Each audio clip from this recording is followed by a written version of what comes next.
Olá, pessoal! Este é o Letras na Rede e hoje chegamos ao final da série Papéis Avulsos. Neste último episódio, vamos responder as perguntas que recebemos pelas redes sociais, depois da publicação de cada episódio. A seguir, vocês conferem as respostas às perguntas sobre Na Arca, Dona Benedita, o empréstimo, a Sereníssima República, uma visita de Alcibíades e verba testamentária.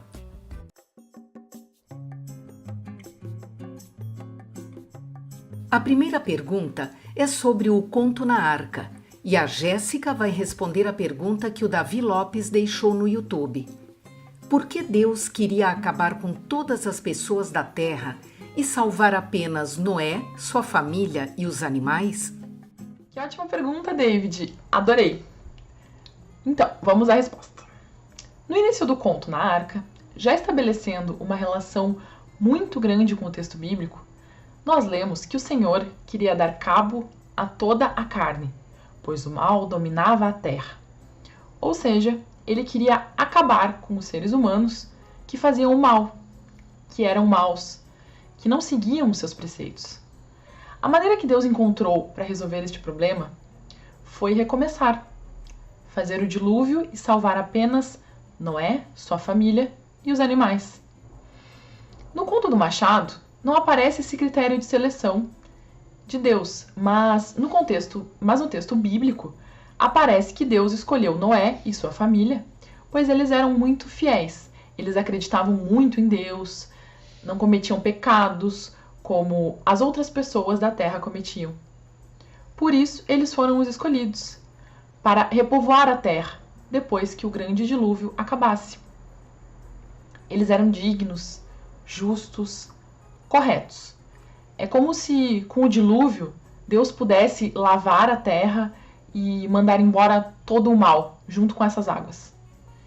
E a família do Noé seria responsável, então, por dar continuidade à vida da humanidade, assim como os animais, à vida animal da terra. Espero ter respondido a tua questão. Até a próxima. Tchau, tchau!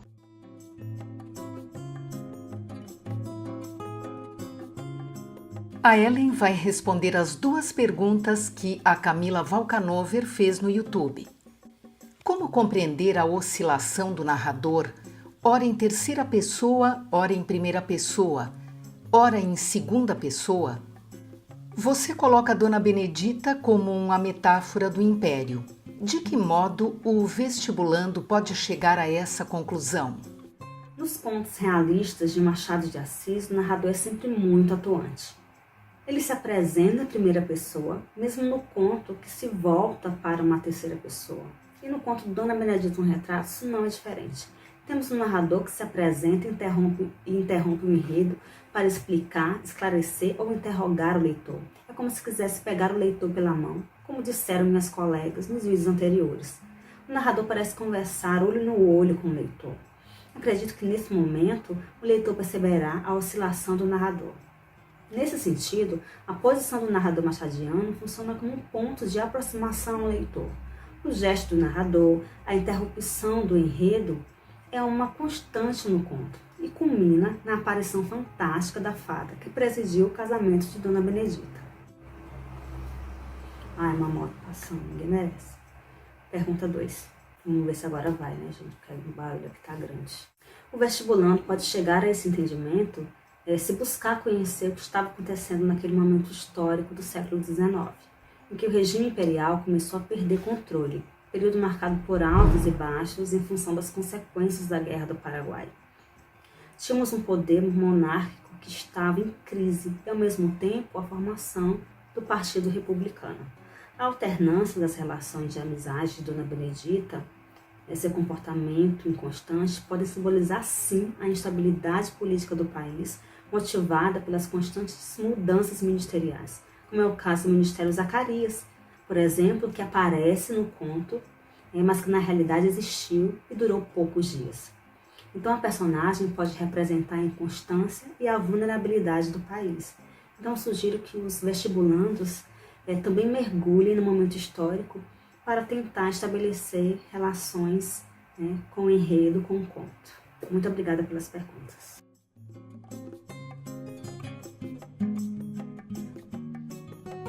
Rodrigo, a Letícia Calabro perguntou o seguinte no YouTube: há alguma relação entre os contos O Espelho e o Empréstimo? Olá pessoal, a gente pode dizer sim que o Empréstimo e o Espelho possuem algumas semelhanças. Os dois contos generalizam um acontecimento singular em teoria ou filosofia e os dois contos apresentam duplicidades. No caso do Espelho a gente tem a duplicidade entre alma interior e alma exterior. E no Empréstimo a gente tem a figura do custódio, que tem um ar de pedinte general. Mas as semelhanças não vão muito longe. No Espelho a gente tem uma relação de complementaridade, quase de dependência da alma interior em relação à alma exterior. Quando o Jacobina se encontra sozinho na fazenda após a fuga dos escravizados, ele só consegue recuperar sua identidade ao recorrer à farda, que era o seu papel social, o prestígio que essa posição estava lhe trazendo naquele momento, e a sua alma exterior nesse momento. No caso do Empréstimo, a gente tem uma relação de conflito. O custódio ele tem vocação para a riqueza, mas não tem meios para alcançá-la. Ele não tem posses, ele não tem contatos e ele não tem nem a disposição para trabalhar. Então esse personagem vai demonstrar uma postura orgulhosa de general, enquanto batalha todos os dias pela sua subsistência. Outro ponto que é importante de marcar é a diferença da posição do narrador. No Espelho a gente tem um narrador em terceira pessoa, no começo do conto, que passa a palavra para o Jacobino, que vai narrar sua experiência, o que supostamente aconteceu quando ele era jovem, em primeira pessoa. Já no caso do Empréstimo, a gente tem um narrador em terceira pessoa que analisa o custódio, ridicularizando a sua figura e fazendo dele uma caricatura, praticamente. Então é isso, espero que tenha ajudado. Até mais.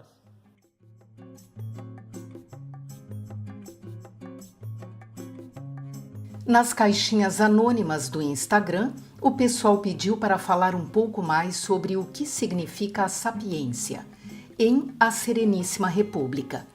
Quem vai responder a essa pergunta é o Lucas. Oi, pessoal! Bom, sapiência, como eu tinha dito lá no vídeo sobre a Sereníssima República, significa conhecimento, sabedoria, erudição. É uma palavra que aparece bem no finalzinho do conto, na voz de Erasmus, que era a personagem responsável por levar as mudanças no saco a cada vez que acontecia algum problema na eleição na República das Aranhas, para as 10 damas da República, que eram responsáveis por fazer esse trabalho. E ele conta para elas a história de Penélope, que fica esperando a volta de Ulisses da Guerra de Troia. E daí vem a grande frase dele: Ulisses é a sapiência. Porque essas 10 damas da República, as Penélopes da República, precisam esperar a chegada desse Ulisses metafórico, que vai ser o conhecimento, e elas finalmente vão ter sossego nesse trabalho. Mas isso não significa que o problema está no saco, nem que o problema está nas aranhas que não sabem votar. O problema, como ele demonstra nesse conto, está no processo eleitoral, na gestão desse processo, que é cheia de vícios, cheia de corrupção. As aranhas não têm conhecimento suficiente para gerir ou para gerenciar esse sistema republicano e, portanto, ele não funciona, porque elas não conseguem nem ao menos eleger os seus representantes. E aqui a gente pode lembrar que o Machado está fazendo uma grande ironia a esse sistema republicano, como ele deixa muito claro lá na nota introdutória, quando diz que o conto fala sobre as nossas possibilidades eleitorais. Se ele está criticando o sistema republicano, ele pode estar querendo dizer que o povo, ou a população, ou seus gestores da época, representantes da época, enfim, não teriam conhecimento suficiente para administrar um sistema eleitoral republicano, que seria cheio de vícios, cheio de corrupção. Isso lá em 1882. Isso nos demonstra, hoje, em 2020, a grande atualidade desse conto. Será que hoje essa sapiência já chegou? A resposta eu deixo para vocês. Até mais!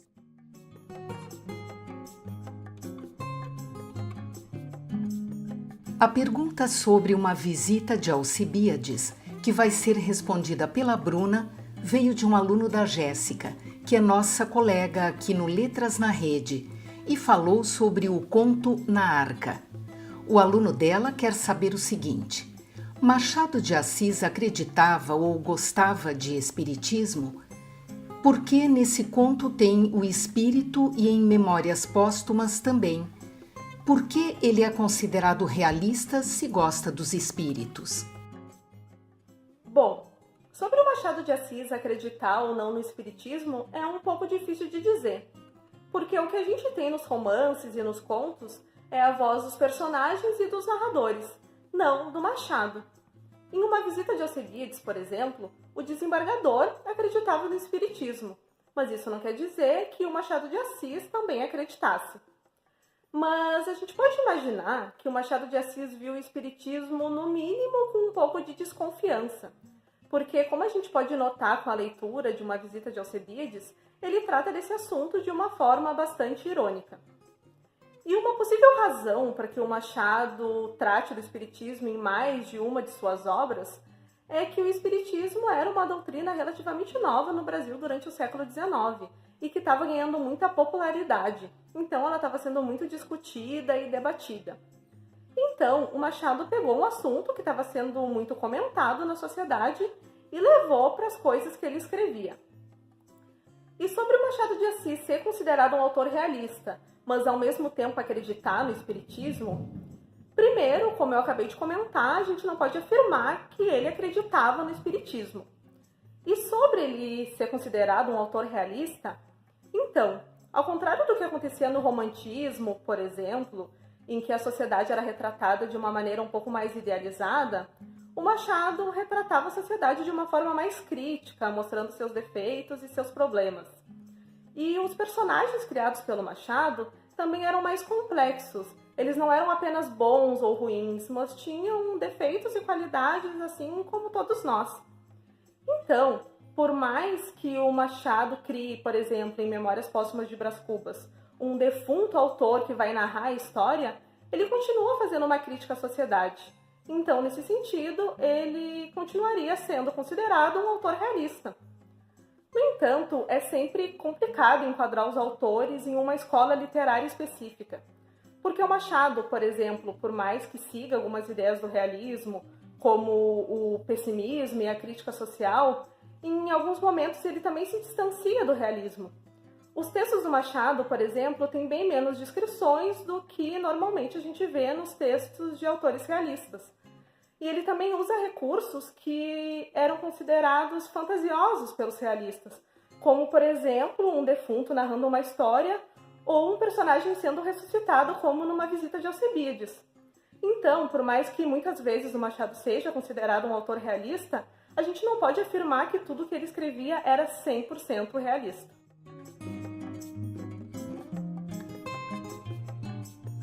Sofia, a Camila M. no YouTube perguntou o seguinte sobre verba testamentária. Não é meio estranho tratar escravos e cachorros como se fosse uma coisa só? Oi, gente, tudo bem? Aqui é a Sofia. E hoje eu vou responder uma pergunta referente ao conto Verba Testamentária, que é o último conto do Papéis Avulsos que eu fui responsável pelo vídeo. E é uma pergunta deixada no vídeo referente a como eu falo de maneira tão natural o fato de o Nicolau ser agressivo com os escravos e com os cachorros. Eu falo meio que nivelando os dois, contando sobre um episódio, um acesso de raiva que ele tem. E a pergunta foi referente justamente a esse estranhamento, estranhando essa naturalização, esse nivelamento. E tem vários fatores aí dentro, mas primeiro é importante frisar que o próprio Machado escreve dessa maneira. Ele sintetiza em uma única linha, dizendo que o Nicolau, durante seus acessos, era agressivo com os cachorros, com os escravos, etc. E no outro dia ele acordava tratando os cachorros e os escravos como se nada tivesse acontecido. Então, isso aí, essa naturalização, digamos, não tá aí de graça, porque hoje a gente sabe que o Machado era um homem negro e que ele estava a par às questões da escravidão, e principalmente pelo fato do Verba Testamentária ter sido um conto escrito em 1882, então alguns anos antes da abolição da escravidão, em 1888, e logo depois, em 1889, ocorreria a proclamação da República Brasileira. O Machado trabalhou no ministério responsável pela execução da lei do ventre livre. Ele lidava diretamente, todo dia, com processos de alforria. Então, é óbvio que essas questões referentes à escravidão e à sua abolição iriam se refletir nas suas narrativas, e com verba testamentária não seria diferente. Só que, como é que ele faz isso? Em vez, pelo menos nesse conto, no Verba Testamentária, e também em outras narrativas do próprio Papéis Avulsos, como O Espelho, ele traz a escravidão de uma maneira muito sutil para fazer com que, justamente para causar estranhamento no leitor. Então a gente lê uma passagem como essa, em que ele praticamente numera cachorros e escravos um atrás do outro como vítimas dos acessos de raiva do Nicolau, e a gente estranha, sabe? Por que o Machado tá colocando cachorros e escravos no mesmo nível? Não tem uma coisa aí, e é justamente esse desconforto que era o que ele visava. Então, nesse conto não tem uma denúncia muito explícita, assim, abertamente contra a escravidão, coisa que o Machado com certeza era, mas o que ele busca é que o leitor estranhe e passe a questionar por que existe essa naturalização, e possa fazer relações com a realidade material, com a realidade histórica na qual o Machado estava inserido, que era um Brasil violentamente escravocrata. E a gente também tem essa ferramenta na própria construção do Memórias Póstumas de Brás Cubas, que é um romance narrado em primeira pessoa pelo Brás Cubas, pelo defunto Brás Cubas, que era um membro dessa classe escravocrata. Ele tinha escravos. Só que a voz desse romance, narrado por esse senhor de escravos, pelo Brás Cubas, é justamente para que o leitor se espante com as coisas absurdas que eram feitas por pessoas dessa classe.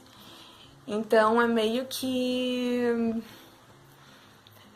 Ele meio que inverte, sabe? Nesse conto no Verbo Testamentária, ele dá a voz para um personagem que era senhor de escravo, mas ele faz isso justamente pra gente estranhar e pra gente questionar o comportamento dessa classe. E a partir daí relacionar com as questões históricas do tempo do Machado e poder, questionar quais são os aspectos dessa época que ainda continuam presentes atualmente, quais são as heranças desse tempo que ainda continuam vivas e o que a gente ainda precisa melhorar para não continuar repetindo os erros do passado. Então, espero ter ajudado e obrigada. Por hoje é isso, pessoal. O episódio de hoje também está disponível em podcast no Spotify. Se vocês ainda têm dúvidas ou perguntas sobre a obra do Machado de Assis ou sobre os contos de Papéis Avulsos, é só escrever nos comentários ou interagir com a gente no Twitter, no Facebook ou no Instagram, pelo @letrasnarede, que a gente vai encontrar alguma forma de responder a vocês. E para quem ainda não se inscreveu no nosso canal, aproveite para fazer isso agora e ficar por dentro de nossos próximos episódios sobre as leituras obrigatórias do vestibular da URGS 2021. Todas as terças e sextas trazemos novidades por aqui. Até mais!